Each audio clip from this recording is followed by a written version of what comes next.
안녕하십니까. 바로보는 TV 옴부즈맨 김나연입니다. 지난주 연합뉴스TV에서는 언론중재법과 수술실 CCTV 설치법 등 법안 처리를 둘러싼 여야의 갈등과 아프가니스탄인 중 과거 한국 정부와 협력한 380여 명이 특별 공로자로서 입국한 소식 등 국내외 뉴스를 신속히 전해드렸습니다. 오늘 연합뉴스TV를 말한다 시간에선 코로나19 뉴스 특보를 중심으로 안호림 시청자 평가원이 모니터한 내용 전해드리겠습니다.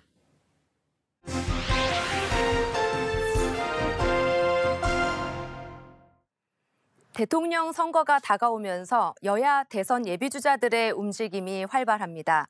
최근 야당인 국민의힘에서는 내분이 심각해지는 양상을 보이고 있는데요. 특히 이준석 대표와 윤석열 전 검찰총장 간의 갈등에 대해서는 여러 매체에서 연일 보도가 되고 있습니다. 연합뉴스TV에서는 이를 어떻게 다루었는지 살펴보겠습니다. 8월 7일 오후 9시 뉴스특보에서는 이준석 대표와 윤석열 전 검찰총장 측 간의 갈등이 확대 일로라고 보도했습니다. 기사는 이준석 대표가 자신의 SNS에 만약 사실이라면 갈수록 태산이라면서 윤석열 전 검찰총장이 다른 주자들에게 보이콧 요청을 했다는 의혹을 제기했다고 보도했습니다. 윤 전 총장 측은 오해라며 의혹을 부인했다고 합니다. 하지만 이 대표 측은 불참 종용을 받은 캠프는 있는데 연락을 한 캠프는 없는 상황이라며 어느 쪽 말이 맞는지 확인해 보겠다며 의혹을 거두지 않았다고 합니다. 기사에서는 당대표와 지지율 1위 대선 주자 간 갈등이 갈수록 커지자 경선 흥행에 영향을 줄 수 있다며 당내 우려의 목소리가 증폭하고 있다고 전했습니다. 기사는 또 다른 국민의힘 대선 예비주자인 최재형 전 감사원장의 근황을 전하는 것으로 마무리했습니다. 8월 16일 오전 8시 뉴스특보에서는 녹취록 유출 의혹으로 이 대표와 윤 전 총장 간의 갈등이 더 커지고 있다고 전했습니다. 기사는 윤 전 총장이 국민의힘으로부터 먼저 공정과 상식으로 단단하게 무장돼야 한다라고 한 발언이 이 대표에 대한 비판이라고 해석하며 캠프 내부에서는 더 격양된 반응도 나왔다고 전했습니다. 이에 대해 이 대표는 녹취록이나 녹취 파일은 없다며 와전된 것이라고 설명했다고 합니다. 이 대표는 갈등의 원인이 된 대선 주자 토론회를 정견 발표의 형식으로 강행할 생각인데 반대가 만만치 않아 최고위에서 충돌이 예상된다고 전했습니다. 기사는 이어 윤석열 전 검찰총장, 최재형 전 감사원장, 유승민 전 의원, 장성민 전 의원 등 국민의힘 대선 주자들의 근황을 전했습니다. 8월 17일 오후 9시 뉴스특보에서는 국민의힘 최고위 결과를 전했습니다. 기사는 국민의힘이 진통 끝에 토론회 대신 비전 발표를 열기로 결정함에 따라 토론회를 둘러싼 내용은 일단락된 듯 보이지만 다른 이슈에서 갈등이 벌어지고 있다고 전했습니다. 먼저 기사는 최고위의 분위기와 회의에서 오간 발언에 대해 보도했습니다. 기사는 최고위 회의가 비공개로 전환되자 격한 설전이 벌어졌다고 전했는데요. 격론 끝에 토론회 대신 비전 발표를 하고 횟수도 2번에서 1번으로 줄이는 중재안으로 채택했다고 보도했습니다. 기사는 이어 원희룡 전 제주지사의 주장으로 인해 불거진 또 다른 의혹과 이에 따른 갈등에 대해서도 보도했습니다. 원 전 지사에 따르면 이 대표가 윤석열 후보는 곧 정리된다고 말했다고 전했는데요. 기사는 이에 대해 이 대표는 윤 전 총장이 주어가 아니라고 반박하며 원 전 지사에 대한 역공도 폈다고 전했습니다. 기사는 박대출 최재형 캠프 전략총괄본부장의 발언을 통해 이러한 갈등의 일면을 보여주고 있습니다. 이어 기사는 이 대표와 윤 전 총장 측의 근황을 전하고 있습니다. 위 기사들은 한국 정치 뉴스에서 자주 볼 수 있는 특정한 인물이나 행사에 대한 사실을 주로 전하는 형태의 기사들입니다. 이 대표와 윤 전 총장, 그리고 국민의힘 내부의 갈등은 정치에 관심이 있는 사람들, 특히 특정 대선 주자들을 지지하고 있는 이들에게는 큰 관심이 될 만한 기사거리입니다. 연합뉴스TV도 이에 대해서는 연일 보도를 이어가고 있습니다. 하지만 대부분의 기사가 위와 같은 사실이 나열하고 있는 기사에 그치고 있습니다. 사안에 대한 맥락이 연결되어 있는 보다 심층적인 분석 기사가 아쉽습니다. 위 기사들은 기사의 주 내용이 되는 갈등 사안을 전하면서 동시에 다른 야당 대선 주자들의 근황을 같이 전하고 있는데요. 형평성을 유지하기 위해 하는 시도인지 관성적인 보도 태도인지 모르겠지만 별다른 내용 없는 동정 보도가 얼마나 큰 뉴스 가치를 가졌는지는 의문입니다. 나아가 기사의 구성이 산만하게 느껴지는 원인이 되기도 합니다. 아프가니스탄이 모두의 예상을 넘어 미국이 본격적인 철수를 시작한 3개월 만에 탈레반에게 항복했습니다. 아프가니스탄에서 벌어지고 있는 일에 대해 전 세계가 주목하면서 우려의 목소리를 내고 있는데요. 연합뉴스 TV에서는 아프가니스탄의 사태를 어떻게 다루었는지 살펴보겠습니다. 8월 16일 오전 8시 뉴스특보에서는 아프간 정부가 탈레반의 정권 이양을 선언해 사실상 항복했다고 보도했습니다. 미군이 철수를 시작한 지 단 3개월 만이라고 합니다. 기사는 탈레반이 사실상 아프가니스탄을 완전 장악하고 본격적 권력 인수 준비 작업에 들어갔다고 전했는데요.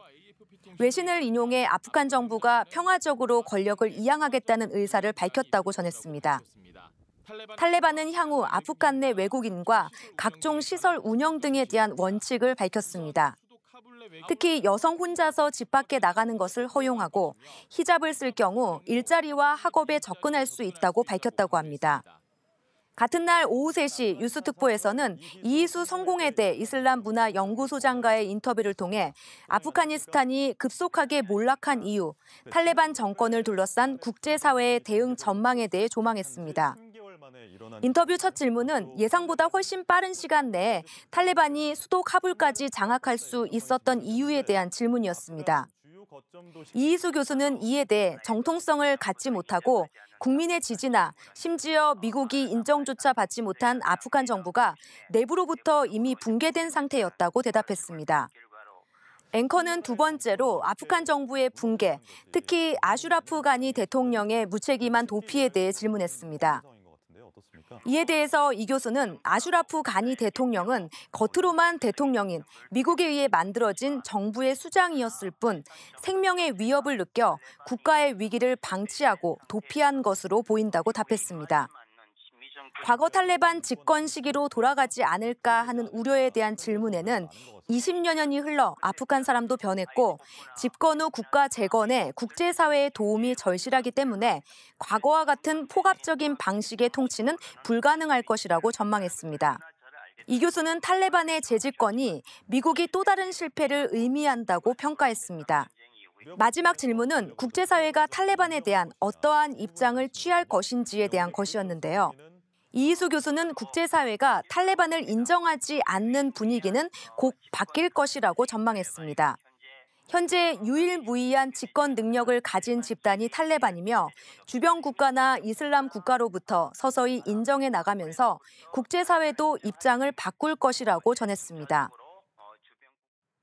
연합뉴스TV는 아프가니스탄 사태에 대해 매일 여러 편의 기사를 내보내며 상세한 보도를 하고 있습니다.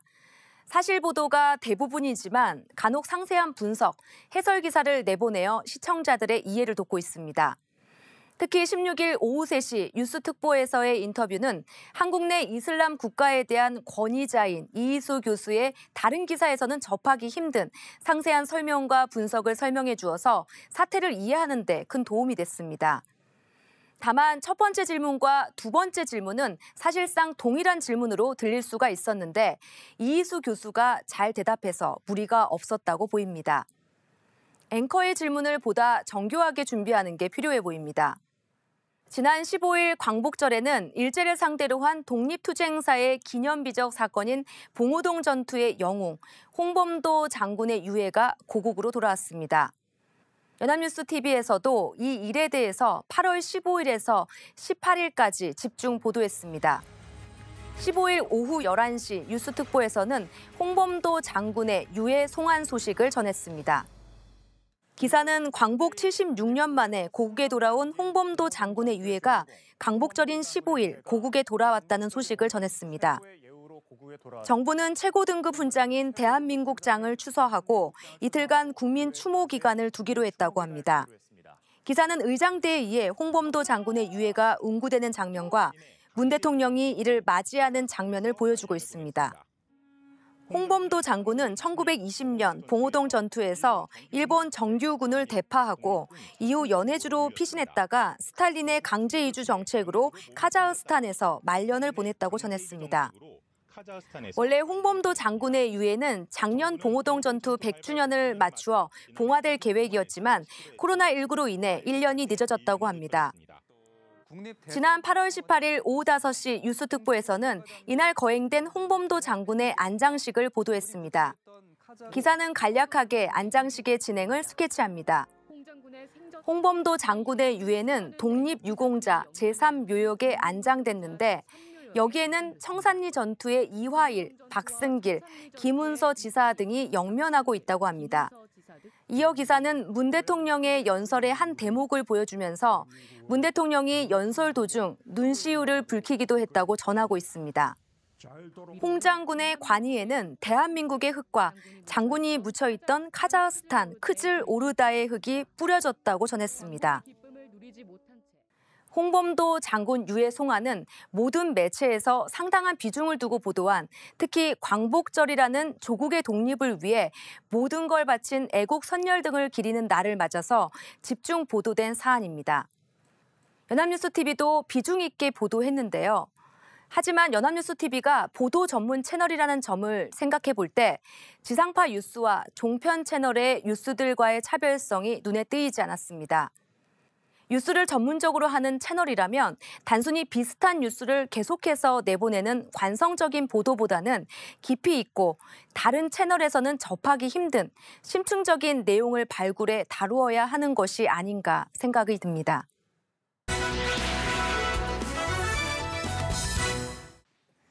이번 순서는 주말에 방영되는 제작 프로그램을 대학생의 시선으로 분석하고 평가한 내용을 들어보는 캠퍼스 TV 리포트 시간입니다. 이번 주는 중앙대학교 경영학과 김소현 학생 나와 있습니다. 안녕하세요. 안녕하세요. 네, 지난주에 어떤 프로그램 모니터했나요? 네, 저는 매주 일요일 오후 7시 20분에 방송되는 연합뉴스TV 스페셜을 모니터했습니다.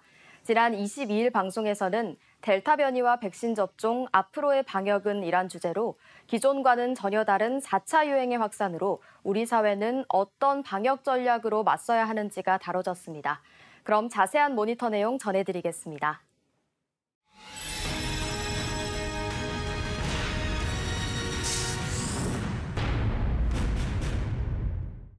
방송은 4차 유행이 확산됐다는 말과 함께 시작합니다. 심상치 않은 확산세에 이례적으로 거리두기 단계를 최고 수준으로 격상했다는데요. 2,000명대까지 치솟은 확진자 수는 좀처럼 줄어들 기미가 보이지 않는다고 합니다. 기초 감염 재생산 지수는 1.32까지 치솟았다가 다소 줄기는 했지만 여전히 1 이상의 수치를 보이며 확산이 계속되고 있다는데요. 김윤 서울대 교수는 급격하게 상승하던 확진자의 증가 추세를 일단 정체 상태로 끊어 효과가 있다고 볼 수 있지만 확산세를 감소세로 돌릴 만큼 강력하지는 못했다고 말했습니다.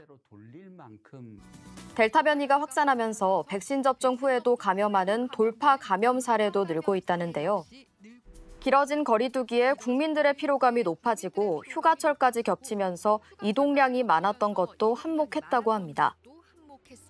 코로나19 발병 초기에는 백신이나 치료제도 없고 치명률조차 알 수 없어 사람들은 불안과 공포를 느꼈다는데요. 김윤 서울대 교수는 국민들이 예전과 같은 위기감을 가지고 있는 상태는 아니라고 합니다. 따라서 거리두기 단계를 올린다고 해서 국민들이 접촉이나 활동을 줄일지는 의문이라고 말했습니다. 3차 유행 당시보다 4차 유행의 확진자 수는 2배 가까이 많아졌고 사망자 수는 3차 유행의 5분의 1, 위중증 환자는 감소했다고 합니다. 엄중식 감염내과 전문의에 따르면 4차 유행과 관련해서 50대 이하인 분들이 위중증 환자로 많이 오고 있고 이들은 7, 80대보다는 치명률이 많이 떨어진다고 합니다. 백신 접종의 첫 번째 목적은 인명피해 최소화인 만큼 고령층의 우선 접종을 실시했다는데요. 결국 사망자 수 감소 효과가 먼저 나타날 수 있었다고 합니다. 현재 우리나라 코로나19 치명률은 0.94%라는데요. 코로나19와 자주 비교되는 독감의 경우에는 치명률이 0.1% 수준으로 알려져 있다고 합니다. 특히 40대 이하 연령층에서는 코로나19의 치명률이 독감보다도 낮은 수준이라는데요.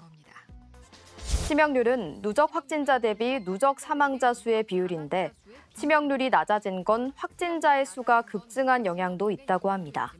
지금 같은 고강도 방역 조치가 없다면 치명률이 치솟을 가능성이 있다는 분석도 있다고 합니다.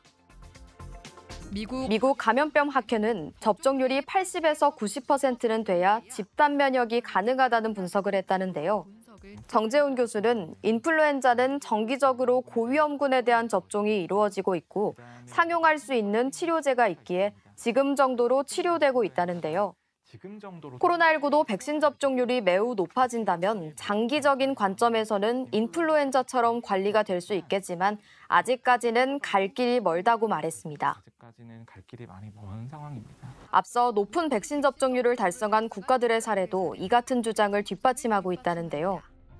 접종 완료율이 60%가 넘는 이스라엘도 일일 확진자가 한 자릿수까지 내려갔지만 최근 8,000명 수준으로 치솟았다고 합니다.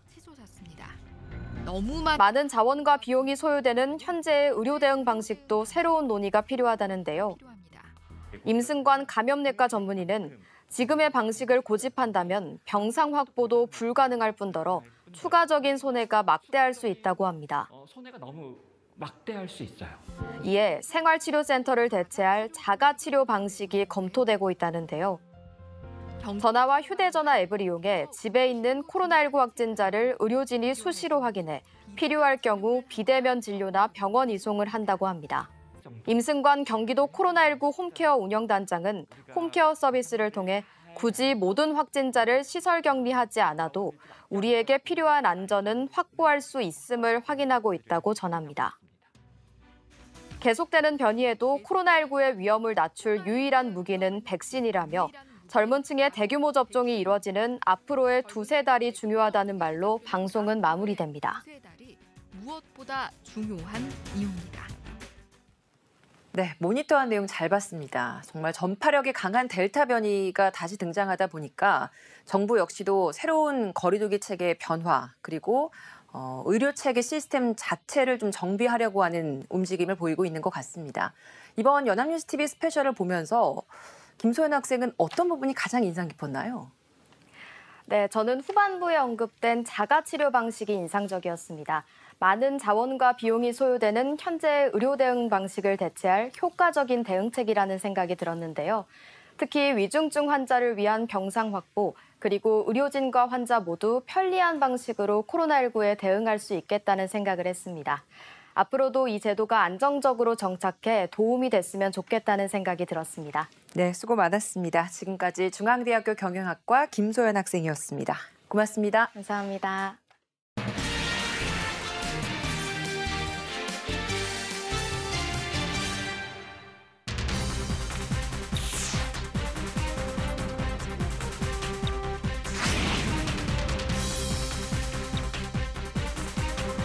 وټول افغانستان مسلمان ملت ته د دغه درنو فتح مبارکي وایو.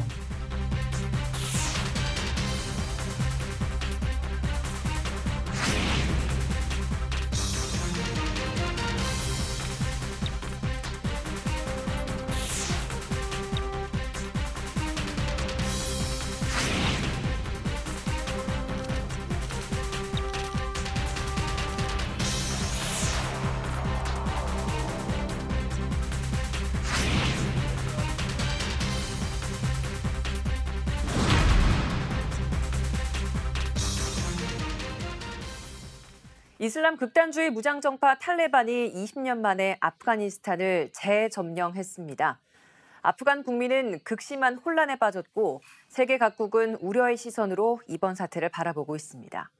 우리 언론도 이번 상황과 관련해 한반도 안보와 연관을 지으며 갑론을박을 벌이고 있는데요.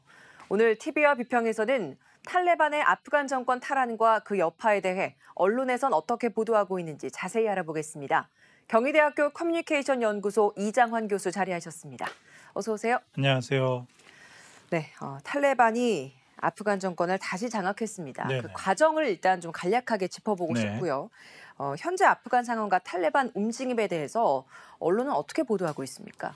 네, 지난 16일 탈레반은 미군에 의해 카불에서 쫓겨난 지 약 20년 만에 아프가니스탄을 재탈환했는데요. 탈레반이 들이닥치자 아프간 정부군은 별다른 저항을 하지 않은 채 물러났습니다.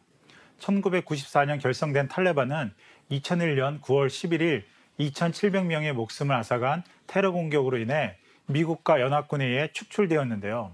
그 이후 탈레반은 겉으로는 미국과 평화를 제안하면서 2017년 도널드 트럼프 미국 대통령에게 공개 서한을 보내 아프간에 주둔하고 있는 미군 철수를 요구했으며 이에 양측은 수년간의 협상 끝에 평화협정을 체결하게 됩니다. 그러나 약속했던 평화는 찾아오지 않았는데요. 탈레반의 잔혹한 탈환 작전은 올해 초 시골 전초기지 장교들이 항복하기 시작하면서 탄력을 얻었고 미군이 철수하기 시작한 직후인 5월 1일 속도가 붙었습니다. 많은 도시에서 아프간 군대는 항복하거나 도망쳤고 총성이 발사되지 않은 채 아프간 정부는 탈레반의 손아귀에 넘어갔습니다. 네. 한편 연합뉴스는 아프가니스탄이 20년 만에 다시 이슬람 무장 조직 탈레반의 나라가 되었다면서 아슈리나프 가니 아프간 대통령은 국외로 도피했으며 현지 주민은 패닉 상태에 빠졌고 국제공항에서는 국외로 탈출하려는 이들이 몰려들었다고 전합니다. 영국, 독일, 프랑스, 네덜란드, 이탈리아, 스웨덴도 자국 외교관 혹은 일부 현지인의 직원을 대피 계획이며 아울러 한국 정부도 아프간 주재 대사관을 잠정 폐쇄하고 공관원 대부분을 중동 지역 제3국으로 철수시켰다고 합니다. 중앙일보도 지난 16일 수천 명이 몰려와 비행기를 태워달라며 활주로를 장악하자 공항 운영은 마비되었다며 SNS에 올라온 공항 영상에는 시민들이 비행기 탑승교에 주렁주렁 매달려 있는 모습이 포착되었으며 또 다른 영상엔 공항으로 달려가는 시민 행렬이 담겼다는 긴박한 소식을 전합니다. 노컷뉴스도 아프가니스탄 재점령한 이슬람 무장단체 탈레반이 이전 정부 조력자들을 색출을 강화하고 있다는 UN 보고서가 공개되었다면서 정보기관, 특수작전부대, 경찰, 군인들이 우선 색출 대상자로 탈레반이 아프간 점령 후 해당자들을 체포하기 위해 수색한다고 전합니다. 이처럼 언론은 탈레반이 아프간 정부와 수도 카불을 장악하면서 아비규환 같은 카불 공항과 각국 대사관 폐쇄와 탈출, 탈레반의 부역자 처단 등 아프간의 긴박하고 불안한 현장의 모습을 쏟아냈습니다. 네, 결정적인 순간에 조 바이든 미국 대통령도 미군 철수를 결정하지 네네. 않았습니까? 언론에서는 이런 미국의 결정에 대해서 그리고 국제사회 움직임에 대해서 어떻게 보도하고 있습니까? 네, 조 바이든 미국 대통령은 지난 16일 이슬람 무장 세력 탈레반이 재장악한 아프가니스탄의 상황과 관련해 아프간 정부의 붕괴가 예상보다 빨랐다고 인정하면서도 아프간에서의 미군 철수는 옳은 결정이라고 밝혔는데요. 이에 대해 한겨레신문은 바이든 대통령은 아프간에서 벌어지고 있는 상황에 슬퍼하면서도 내 결정을 전적으로 지지한다며 아프간 전쟁을 끝내기로 한 내 결정을 후회하지 않는다는 발표를 전합니다. 하지만 바이든 대통령과 트럼프 전 대통령 사이에 책임 공방도 벌어지고 있으며 아프간 혼란을 두고 바이든 대통령이 충분한 정보와 사전 준비 없이 철군을 서둘러 참사를 자처했다는 목소리가 미국 안팎에서 나오고 있습니다. 네. 한편 경향신문은 아프가니스탄을 장악한 이슬람 무장 조직 탈레반에 대해 중국이 압박 대신 격려하고 이끌어야 한다며 포옹의 의사를 밝혔다면서 지난 20일 왕이 중국 외교 담당 국무위원 겸 외교부장이 국제사회는 더 많은 압력을 가할 것이 아니라 긍정적인 방향으로 더 격려하고 이끌어야 한다는 말을 전합니다. 이처럼 중국은 연일 탈레반과의 협력을 강조하며 아프간에서의 영향력 확대를 노리고 있습니다. 동아일보는 지난 19일 아프간 사태에 대한 유럽의회 외교위원회 화상회의에서 우리는 아프간에서의 법치와 근본적 자유에 대한 존중을 보장할 수 있는 나라를 세우기 위해 많은 일을 했다며 이번에 벌어진 일은 지난 20년간 서방의 관여에 대해 많은 의문을 제기한다는 유럽연합 대외정책을 총괄하는 호세프 보렐 외교안보 정책 고위 대표의 말을 전합니다. 독일의 유력 총리 후보인 아르민 라세트 집권 기독민주당 대표도 아프간 사태를 나토 창설 이래 최악의 실패라고 비판했으며 독일, 프랑스 등 유럽 주요국들과 EU는 난민 이규라는 악몽의 재현을 우려해 연일 긴급회의를 이어가고 있다고 보도했습니다. 이처럼 언론은 바이든 정부의 일방적이고 갑작스러운 아프간 미군 철수에 따른 아프간 대혼란 문제에 대해 미국 내에서도 정치적 공방과 책임 소재를 묻는 문제로 복잡한 상황을 전합니다. 네. 여기에 중국 정부의 탈레반에 대한 우호적인 태도와 유럽 국가들의 바이든 정부의 중동 정책에 대한 불만과 우려의 목소리를 전달합니다. 네. 근데 이런 상황에서 미국 보수 논객 네. 한 명이 주한미군이 철수하면 한국도 아프간 꼴이 날 것이다. 네네네. 이런 표현을 해서 비난을 네네. 하고 있습니다. 우리 정치권을 비롯해서 미국 정부 그리고 뭐 외교 전문가들의 반응이 나오지 않았겠습니까? 네네. 보수 진보 언론들 이 부분 분명히 보도했을 것 같습니다. 어떤 내용이 있었는지 짚어주시고 혹시 문제점도 있다면 같이 말씀해 주십시오. 네, 지난 15일 조지 W. 부시 전 미국 대통령의 연설문 작성 담당자이자 워싱턴 포스트의 칼럼니스트인 보수 논객 마크 티스는 한국이 이런 종류의 지속적 공격을 받는다면 미국의 지원 없이는 빠르게 붕괴해버릴 것이라며 우리 없이 스스로 방어할 수 있는 미국의 동맹은 사실상 없다고 자신의 트위터에 적었습니다. 이처럼 미국의 한 보수 논객이 최근 아프가니스탄의 정권 붕괴에 빗대 한국도 미국의 도움이 없다면 무너질 것이라고 주장해 논란을 빚고 있는데요. 네. 국민일보는 이에 대해 송영길 더불어민주당 대표는 이날 자신의 페이스북에 세계 6위의 군사력과 10대 무역 대국인 우리나라와 지금의 아프간을 비교한다는 것은 험담이라면서 아프간 사태를 전작권 전환의 계기로 삼아야 한다고 주장합니다. 네. 경향신문도 송영길 대표의 주장을 전합니다. 송 대표는 티센의 논리는 트럼프 대통령 시절 자신들이 한국의 안보를 지켜주고 있으니 50억 달러의 방위비 분담금을 내놓으라는 논리와 연결되었다면서 주한 미군의 존재는 미국 안보에도 필수적인 존재라는 사실을 외면하는 논리라고 말합니다. 서울신문은 미국의 동맹 공약에 대한 신빙성이 도마 위에 오르는 것은 불가피한 것으로 보인다면서 다만 아프간 상황을 그대로 한반도로 옮겨와 위기를 증폭시키는 것은 우리 국익에도 도움이 안 된다는 지적이 나온다고 전합니다.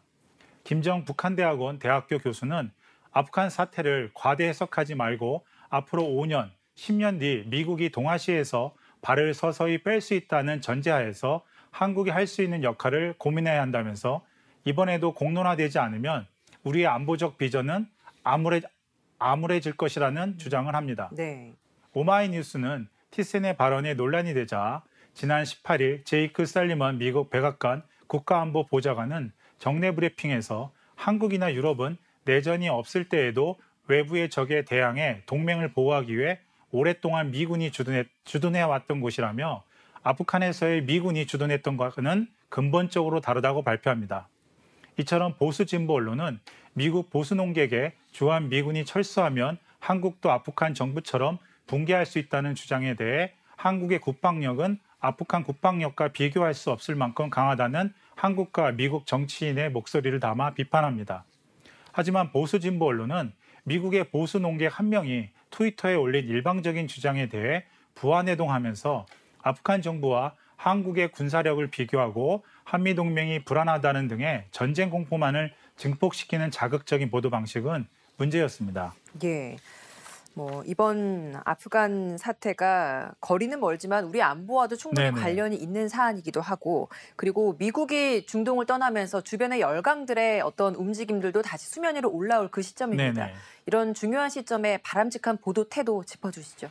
네, 탈레반이 아프간을 장악하면서 그 흑폭풍이 국제사회를 뒤흔들고 있는데요. 유럽 주요국은 탈레반의 인권 침해, 테러 단체 지원 전력 등을 문제 삼아 거부감을 드러내지만 중국은 영향력 확대를 위한 탈레반의 손을 내밀고 있습니다. 이처럼 탈레반 사태는 많은 국가의 충격과 함께 국제 질서에 급변할 것에 대한 대비가 필요하다는 것을 알려줍니다.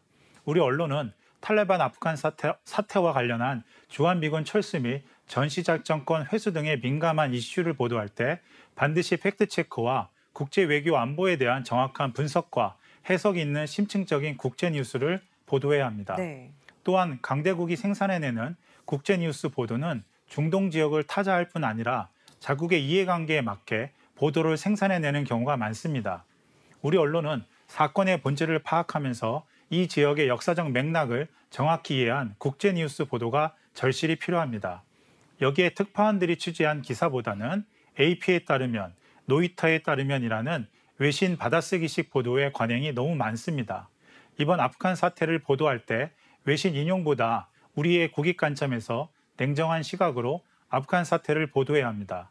언론은 취약한 국제뉴스 보도 취재를 강화하기 위한 근본적인 문제의식과 해결책을 찾기 바랍니다. 네, 지금까지 경희대학교 커뮤니케이션 연구소 이장환 교수였습니다. 오늘 고맙습니다. 감사합니다.